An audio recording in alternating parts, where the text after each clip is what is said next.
সবাইকে। আর প্রথমে ধন্যবাদ জানাতে চাই আমাদের ফেডারেশনের প্রেসিডেন্ট স্যার তাবিদ আওয়াজ স্যার সহ সকল এক্সিকিউটিভ কমিটির মেম্বার, কিরণ ম্যাডাম সহ এখানে উপস্থিত সকলকে অসংখ্য ধন্যবাদ। এত রাতে আমাদেরকে রিসিভ করার জন্য, এত সুন্দর একটা আয়োজন করার জন্য সকলকে অসংখ্য ধন্যবাদ। আর আজকে আমাদের এই সাফল্য একদিনে আসে নাই, যার কথা না বললেই নয়, কিরণ ম্যাডাম, তার এতদিনের চেষ্টার ফল আজকে আমরা পাচ্ছি।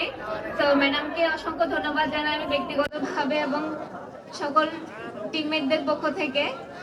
আর খুবই ভালো লাগতেছে, এই মোমেন্টটা কখনো ভোলার মতো না।